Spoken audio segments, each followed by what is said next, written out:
है। आज पढ़ना है गौतम बुद्ध ना।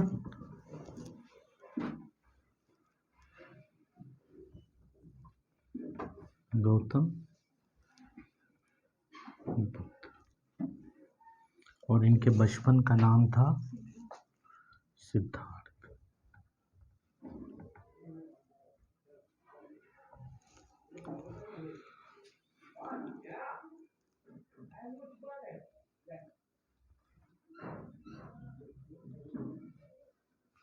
नेपाल में एक जगह है कपिलवस्तु। कपिलवस्तु और कपिलवस्तु के राजा हैं, उनका नाम क्या है? शुद्धोधन। और ये राजा हो गए, इनका विवाह हुआ है और इनकी पत्नी जो रानी है उनका नाम क्या है? महामाया। ठीक है।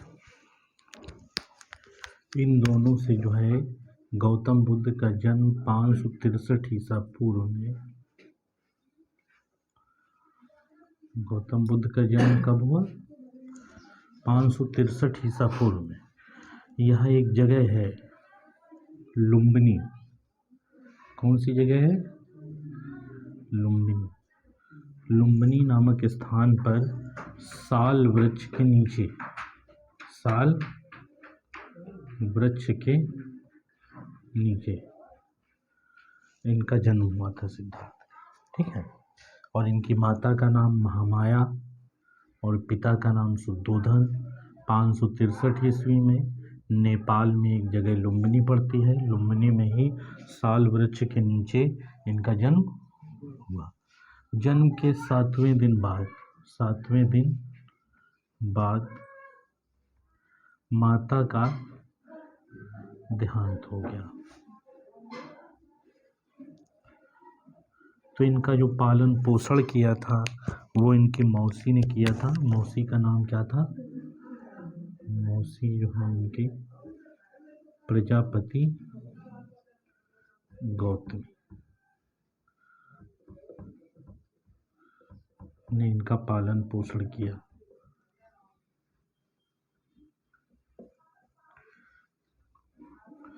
और इनके बचपन का नाम तो हमें पता ही है। बचपन का नाम क्या है? सिद्धार्थ। ठीक। लेकिन जब इनका जन्म होने का समय था उसके आसपास इनके पिता ने 7 दृश्य देखे। पिता मतलब शुद्धोधन। शुद्धोधन ने दिव्य स्वप्न देखा। दिव्य स्वप्न। और दिव्य स्वप्न में यही था कि एक इनको जो रथ दिखाई दिया जिसको 7 घोड़े खींच रहे हैं और उन घोड़ों के नाक से जो है आग निकल रही है। दूसरा एक बहुत बड़ा आदमी जो है नगाड़ा आकाश में बजा रहा है। ठीक है। और तीसरा एक हाथी चल रहा तो पूरी पृथ्वी हिल रही है। इस तरीके के 7 इनको जो है दिव्य स्वप्न दिखाई दिए। तो इनकी व्याख्या के लिए इन्होंने बुलाया और इनकी व्याख्या जो की थी वो एक कौंडिन्य ब्राह्मण था। कौंडिन्य ब्राह्मण और राजबली, 2 लोगों ने स्वप्न के बारे में जब बताया। ये ज्योतिष हैं उस समय के। ये क्या है? ज्योतिष। जब स्वप्न के बारे में शुद्धोधन ने इनको बताया तो इन्होंने जो है, और इनको हम कालदेव भी कहते हैं। कालदेव। ठीक है। इन लोग इनके नाम हैं। इन्होंने और इनके साथ और भी लोग थे। इन्होंने बताया कि तुम्हारा पुत्र बड़ा होकर या तो एक चक्रवर्ती सम्राट बनेगा, चक्रवर्ती सम्राट, और या तो जो है एक महान सन्यासी बनेगा। महान सन्यासी बनेगा। ठीक है। ये बात ज्योतिषों ने सिद्धार्थ के पिताजी को बताई थी ना, कि तुम्हारा पुत्र या तो चक्रवर्ती सम्राट बनेगा या तो महान सन्यासी बनेगा। तो इनके पिता जो थे, पिता शुद्धोधन, शुद्धोधन ने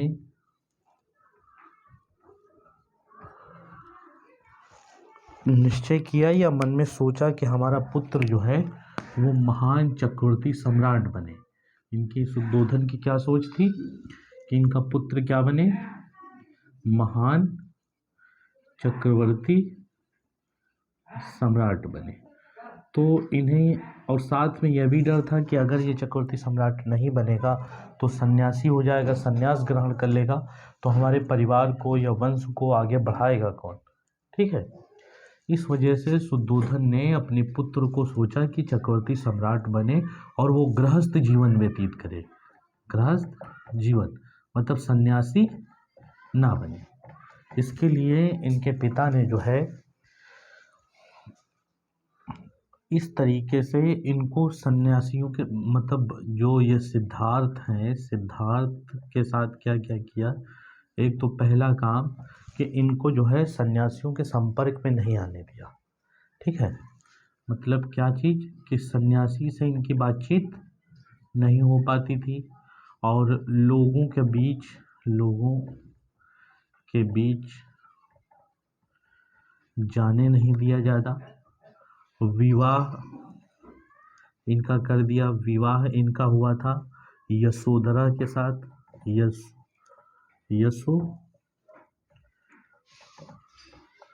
यशोधरा के साथ इनका विवाह कर दिया। ये पत्नी है, किसकी पत्नी है, सिद्धार्थ की ना। यशोधरा के साथ विवाह कर दिया और महलों में सभी सुख सुविधाएं उपलब्ध करवाई।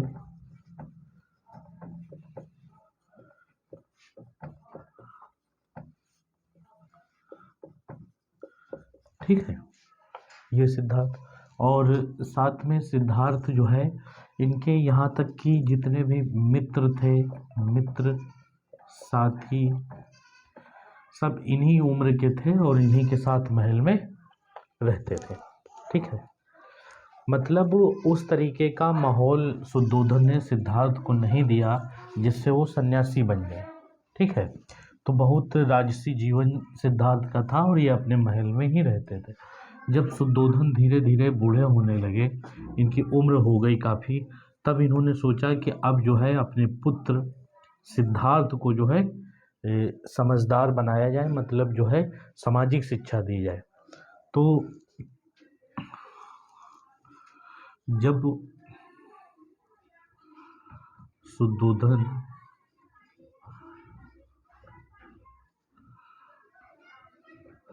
बूढ़े हो चले ना, तो इनका पुत्र जो सिद्धार्थ है, सिद्धार्थ को इन्होंने सोचा कि अपनी बागडोर सौंपी जाए और सिद्धार्थ को जो है शासन का अनुभव कराया जाए और लोगों के बीच में बैठाया जाए।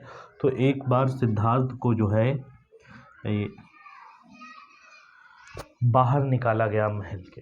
ठीक है, और जब महल के बाहर इनको पहली बार निकाला गया तो गांव के को सजा दिया गया अच्छे तरीके से, गरीबों को अच्छे कपड़े दान कर दिए गए ताकि सिद्धार्थ को कोई भी कमी दिखाई ना दे।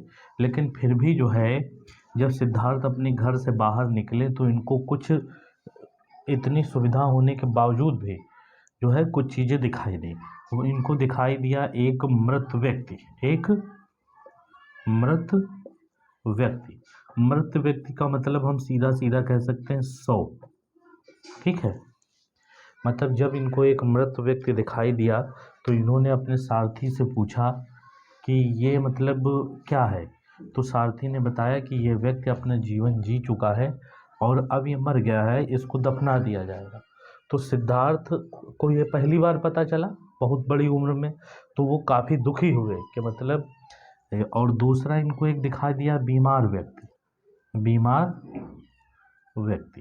बीमार व्यक्ति ये दर्द से तड़फ रहा था। सिद्धार्थ ने फिर अपने साथी से पूछा कि ये क्या है, तो उन्होंने बताया कि ये बीमार व्यक्ति है और इससे बीमारी है, इसलिए ये दर्द से तड़फ रहा है, ये किसी के भी हो सकती है। तो इससे भी सिद्धार्थ और दुखी हुए। फिर तीसरा उन्होंने देखा जो है एक बूढ़ा व्यक्ति जो झुककर चल रहा है। फिर सिद्धार्थ का वही प्रश्न था कि ये मतलब क्या है, तो फिर उसके साथी ने जवाब दिया कि ये बूढ़ा व्यक्ति है जो जीवन के अंतिम दिनों में चल रहा है, और जब कोई भी व्यक्ति अपने अंतिम अवस्था में पहुंचता है या अपनी आयु का आखिरी जी रहा होता है तो उसका यही हाल लगभग होता है सभी का। तो इससे बुद्ध बहुत इन तीनों दृश्यों से बहुत प्रभावित हुए, और बाद में इनको एक सन्यासी दिखाई दिया। यह सन्यासी खुशमग्न था और जो है भजन कीर्तन करते हुए आगे जा रहा था। तो फिर बुद्ध का वही सवाल रहा कि ये कौन है, तो उन्होंने बताया ये सन्यासी है, इसको दुनिया से कोई लेना देना नहीं है, और यह जो है संसार से अपना अलग जीवन जीता है। तो इन चार दृश्यों को देखकर बुद्ध बहुत प्रभावित हुए। तो बुद्ध ने सोचा कि ये पूरा संसार जो है ये क्या है, दुखमय है।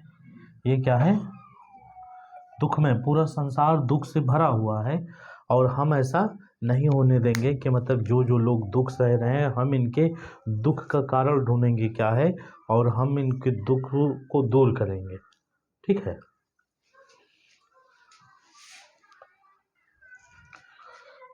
सिद्धार्थ जो थे वो उन चार दृश्यों को देखकर बहुत प्रभावित हुए। ठीक है। सिद्धार्थ का जीवन में पूरा परिवर्तन आ गया।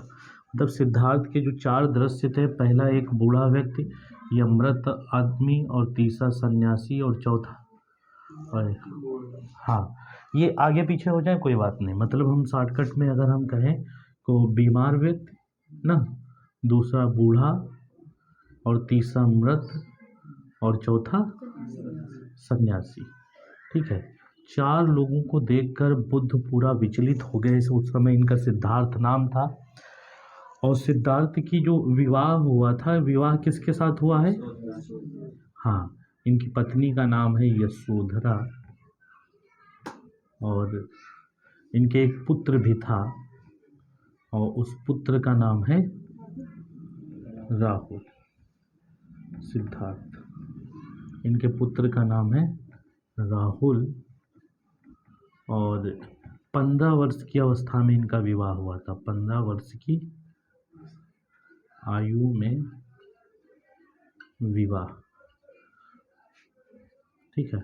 और ये जो घटनाएं घटी हैं ये 29 वर्ष की अवस्था की बात है। मतलब इनका विवाह जो है 15 वर्ष की आयु में हो गया था, ये अपना वैवाहिक जीवन जी रहे थे ना।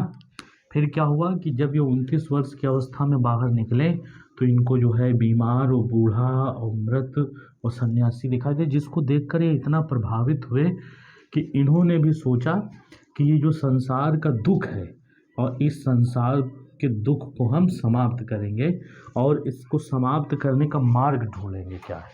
ठीक है।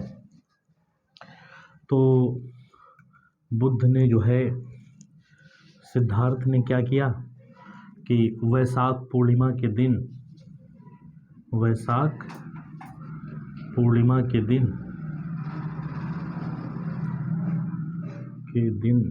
29 वर्ष की आयु में, कितने वर्ष की आयु में? 29 वर्ष की आयु में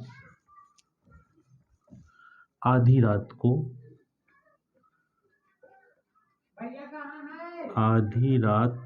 को बिना बताए, बिना किसी को बताए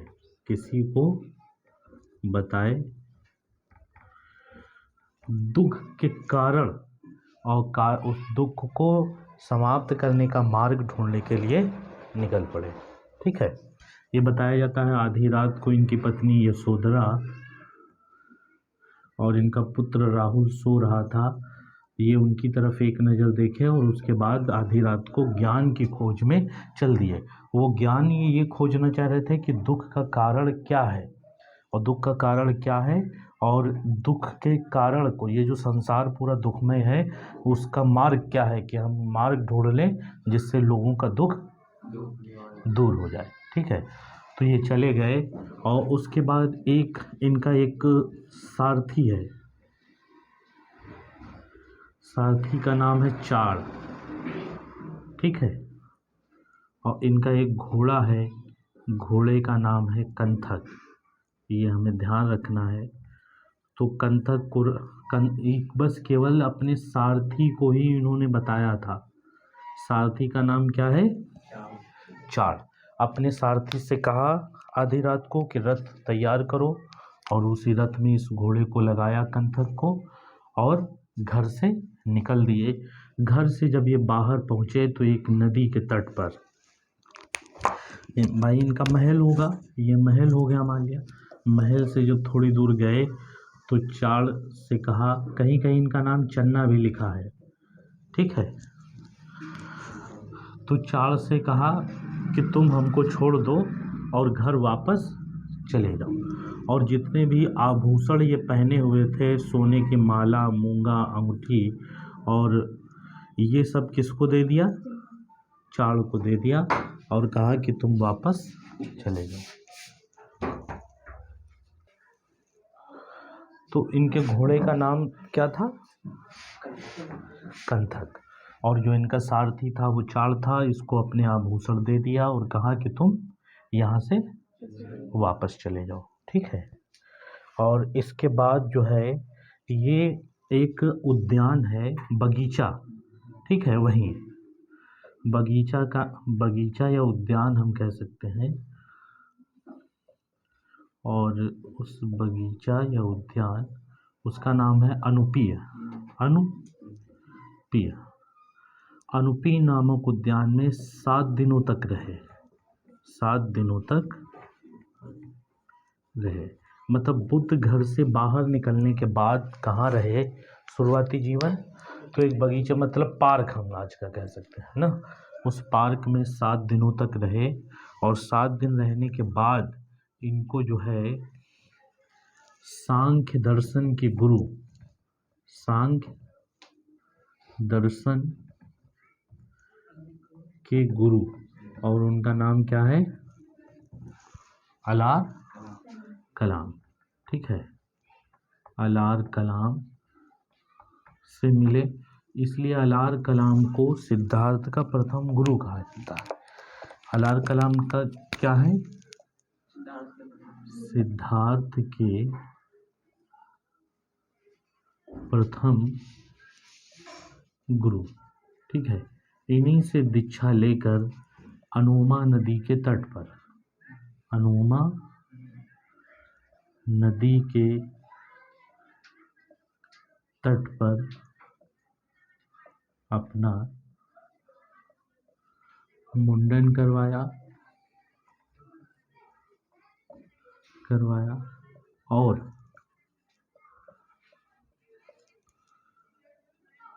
ज्ञान की खोज में लग गए।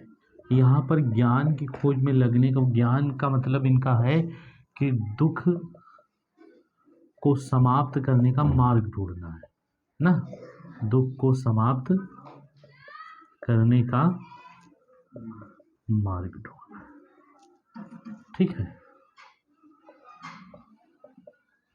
तो यहाँ से ये बात इतनी आई समझ में, मतलब इन्होंने अनुमा नदी के तट पर अपना मुंडन करवाया और वहीं पर ज्ञान की खोज में लग गए ना।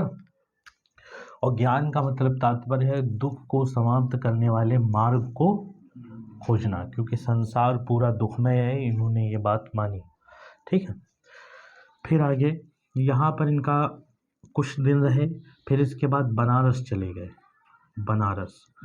बनारस जो है, सभी जितने ऋषि मुनि सन्यासी होते थे ये अधिकतर बनारस और काशी में ही रहते थे, ठीक है, बनारस में ही रहते थे। वहाँ पर 5 ब्राह्मण ऋषियों के साथ, ब्राह्मण ऋषियों के साथ मिलकर तपस्या करने लगे, मतलब ज्ञान की खोज में लग गए। लेकिन कुछ समय बाद जो है 5 ब्राह्मणों से, इन 5 ब्राह्मणों से इनका विवाद हो गया। 5 ब्राह्मण से खीर को लेकर विवाद हो गया, खीर को लेकर विवाद। इसमें यह बताया जाता है कि खीर जो है एक निम्न जाति के व्यक्ति ने इनको दी, ये बुद्ध को, सिद्धार्थ को, और जिसका इन 5 ब्राह्मणों ने विरोध किया कि इस तरीके से तुम्हें ज्ञान की प्राप्ति नहीं होगी, तो उस बात पर इनका विवाद हो गया और ये वहाँ से चले गए। और वहाँ से चलने के बाद ये पहुँचे कहाँ, अंतिम में भटकते भटकते गया। ठीक है, गया इस समय कहाँ है, बिहार में ना। और गया पहुँचे, गया में ही, बिहार में इस समय स्थित है। गया में उसके पीपल वृक्ष के नीचे, पीपल वृक्ष के नीचे कठोर तपस्या करने लगे और इनको वहीं पर जो है ज्ञान की प्राप्ति हुई।